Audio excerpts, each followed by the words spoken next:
आपका चित्त निर्विकार रहे, इसका उपाय बता रहे हैं। श्री राधा मुरलीधरोज्ज्वल यशः श्रणवन ग्रणन संस्मरण। खूब प्रियालाल की चर्चा सुनो, भगवत चर्चा सुनो कानों से। ग्रणन जिभ्या से गाओ, ये भवजल निधि को नाव, काम पावक को पानी। काम रूपी अग्नि को शांत करने के लिए श्रीमद चतुराशी जी शीतल जल की तरह है। तुम्हारा हृदय शीतल हो जाएगा, पर बहुत काल तक श्रद्धा पूर्वक, क्योंकि बहुत गंदा हृदय जन्म जन्मांतरों से हो गया है। आप सोचोगे कि हम तो गान करते हैं, पर काम बहुत बढ़ रहा है, उसका नाश हो रहा है, वो सब अंदर से गंदगी निकल रही है। श्रीपाद कह रहे संस्मरण, पहले श्रवण ग्रहण फिर संस्मरण। अगर लीला स्मृति होने लगे, अद्भुत सुख मिलने लगेगा। ये अपनी सामर्थ्य नहीं है, ये श्रवण ग्रहण से सामर्थ्य आती है। खूब जब आप सुनोगे बैठ करके, महाप्रभु श्री हरिवंश चंद्र जी कह रहे हैं, जय श्रीहित हरिवंश यथामति बरनत कृष्ण रसामृत सार, श्रवण सुनत प्रापक रति राधा पद अंबुज सुकुमार। ये जो हम महाश्रृंगार रस का वर्णन कर रहे हैं यथामति, इसको जो श्रवण करेगा तो श्रवण से सीधे सुकुमार तत्व श्री राधा किशोरी के चरणों में प्रेम होगा। जय श्रीहित हरिवंश यथामति वर्णत कृष्ण रसामृत सार, श्रृंगार रस का सार अर्थात महामाधुर्य रस का जो मैं वर्णन कर रहा हूं यथामति, इसको जो श्रवण करेगा तो श्रवण सुनत प्रापक रति राधा पद अम्बुज, सीधे स्वामिनी जी के चरणों में तुम्हारी प्रीति हो जाएगी।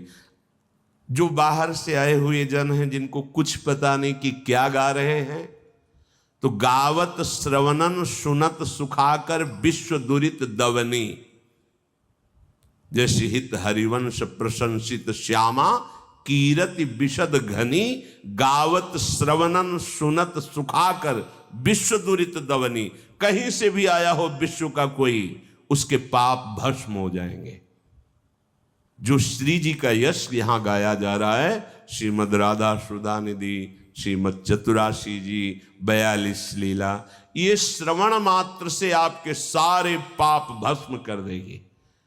जब पाप भस्म हो जाएगा तो पाप प्रवृत्ति नष्ट हो जाएगी।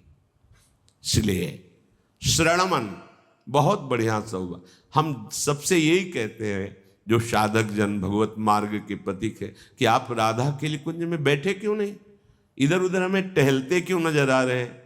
तो गणना गिराने के लिए थोड़ी कहते कि भाई इतने बैठे हो तो हमें गर्व होगा कि इतने लोग बैठे हो, नहीं, इसलिए कि यहां तुम केवल बैठो, तुम्हारा कल्याण हो जाएगा। क्यों? अखंड नाम कीर्तन, हर समय सेवा और श्री जी का जस हर समय होता रहता है, रात दिन, एक मिनट के लिए भी यहां खाली नहीं रहता। अगर आप रात्रि में भी आइए तो यहाँ कीर्तन मिलेगा, जय जय राधा वल्लभ श्री हरिवंश श्री वृंदावन श्री वंचन राधा राधा राधा। 24 घंटे यहाँ अखंड कीर्तन, और बीच में जो सेवा श्रृंगार वाणी गायन आदि, कभी एक मिनट। ये परम पावन महामहिम बिना साधन के कल्याण कर देने वाली वैसे ही भूमि है वृंदावन। दूसरे, ये यमुना की धारा है, पूर्व में यमुना जी का यही मार्ग था। तीसरे, अखंड नाम कीर्तन और वाणी गायन से यहां का वायुमंडल भगवत स्वरूप हो चुका है। आप यहां बैठेंगे तो आपकी मनोवृत्ति निष्पाप होने लगेगी। कोई साधन नहीं, आप पढ़े लिखे नहीं हो, आपको कुछ समझ में नहीं आ रहा कि लोग क्या गा रहे हैं, लेकिन आपका मंगल हो जाएगा। श्रवणेन्द्रिय में जस पड़ा, आप पावन हो जाएंगे। प्रार्थना मान लीजिए, इस मन की चाल में मत फंसिए, टहलाता रहेगा। टहलते रहोगे ना तो टहल जाओगे। फिर कह रहे दूरादेव पतंति नष्ट मतयो जाता अपराधा यतः। सच्ची, आप ये मत समझो कि आप आपराधिक वृत्ति अंदर रखोगे तो आपको ये नाम, ये धाम, ये नहीं। चूक होना और अपराध करना अंतर होता है। नहीं चाहता पर गलती हो गई, श्री जी आगे से नहीं करूंगा, फिर हो गई, फिर भी हम नहीं चाहते, फिर गलती सुधार हो जाएगा। जानबूझकर आज्ञा उल्लंघन करके, मनमानी आचरण, कपट करके, छुपा करके, अब तो पतित हो ही जाओगे, नष्ट हो जाओगे। श्री राधा मुरलीधरोज्ज्वल यसा, कुछ करने की जरूरत नहीं पड़ेगी। मान लो हमारी बात, श्री जी का जश आपकी श्रवणेंद्रिय में पड़ रहा है, आप श्री जी को ही प्राप्त होंगे। देखो, ये तो हमारे प्राण प्यारे श्यामा श्याम का जश है। महापापी, घोर पाप करने वाला, धुंधकारी, कोई पाप ऐसा नहीं था जो बचा ना हो, कोई पाप नहीं, सब की। जब वो नौ किशोर अवस्था का था तो खेलते हुए बच्चों को उठाकर कुएं में फेंक देता था, बेमतलब मार डालता था। जब जवान हुआ तो 5-5 वैश्याओं को साथ लेकर क्या क्या अत्याचार। जब मरा, बड़ी दुर्दशा से मरा। ऐसे लोगों की मृत्यु बड़ी दर्दनाक होती है। कहीं से चोरी करके लाया था धन स्वर्ण आदि। 5 वैश्याओं ने सोचा कि उसके साथ ही रहती थी कि ये फिर पकड़ा जाएगा और ये पकड़ा जाएगा तो हम पकड़ी जाएंगी, धन भी पकड़ा जाएगा तो इसे मृत्यु दंड मिलेगा, वो दंड हम ही दे देना तो धन के सहित हम लोग बच जाएंगे। निर्णय हो गया पक्का। जलती हुई कोयले की आग उसके मुख में भर दी, फिर भी नहीं मरा, गला दबाया। मतलब कितनी दर्दनाक मौत, भयंकर प्रेत हुआ धुंधकारी। अब तो ना उसे कहीं चैन, शांति, भारी क्लेश, अशांति, जलन। नदियां हैं पर एक बूंद जल नहीं पी सकता प्रेत। प्यासा, भूखा, तड़पता हुआ। अब उसको एक उपाय दे कि हमारे भैया गोकर्ण जी हैं, अगर वो कृपा करें तो मेरा उद्धार हो सकता है। तो गोकर्ण जी अपने विश्राम भवन में थे तो प्रवेश कर गया, वायु रूप हो जाए। कभी इंद्र बन जाता, कभी भेड़ बन जाता, कभी बकरा बन जाता, कभी देवता बन। तो उन्होंने विचार किया कि ये कोई पवित्र आत्मा नहीं है, क्योंकि विपरीत गतियां प्राप्त हो रही हैं इसको, ये कोई प्रेत आत्मा है। कौन हो तुम? तो बोलने की हिम्मत नहीं उसकी। तब जल लिया और भगवत मंत्रों का उच्चारण करके उसके ऊपर डाला, तब वो ऐसे किया। तो उन्होंने उसको जल पिलाया। तो उसने बताया, मैं तुम्हारा छोटा भाई धुंधकारी हूं, बहुत नीच दुर्गति के आचरण किए जिसके कारण मैं प्रेत बन गया। हे भाई, मेरा उद्धार कर दो, मैं बहुत कष्ट पा रहा हूं, कहीं एक क्षण भी मुझे चैन नहीं है।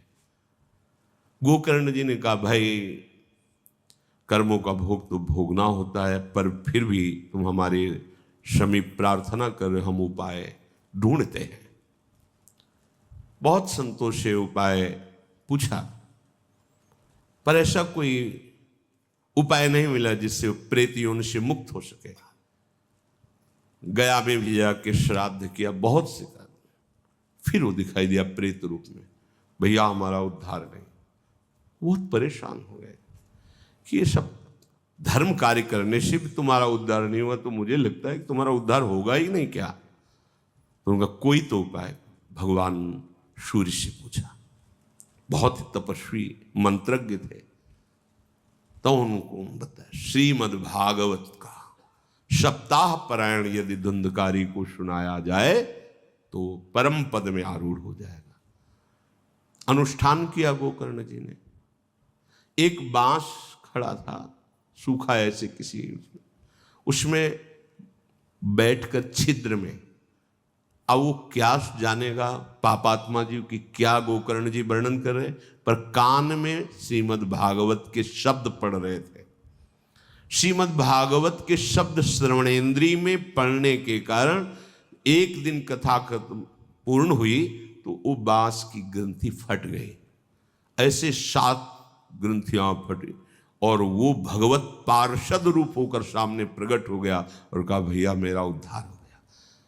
भगवत पार्षद भगवान के दास विमान लेकर आए और विमान पर उनके सामने आरूढ़ होकर भगवत धाम, मात्र भागवत श्रवण से। फिर ये तो प्रिया प्रीतम की प्रेम रस की बात है। नाम बाणी जहां श्याम श्यामा तहां, नाम बाणी सुनत श्याम श्यामा सुबस, नाम बाणी निकट श्याम श्यामा प्रगट, श्याम श्यामा प्रगट। श्रवण ऐसा नशा बना लो, अपने कानों को इतना सुनाओ कि ये और कुछ सुनने की इच्छा ही न करें। भगवान हृदय में प्रकाशित हो जाएंगे सुनने मात्र से।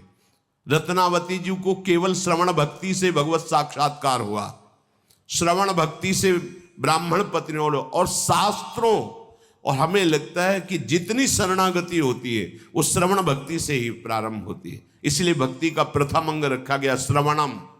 श्रवण सुजस सुनी आयऊं, प्रभु भंजन भवभीर, त्राहि त्राहि आरति हरन, शरण सुखद रघुबीर। शरणागति भी से श्रवण सुजस सुनी आयो, आपकी महिमा सुनी प्रभु, हे करुणा वरुणालय पतित पावन, आपकी शरण में हूं।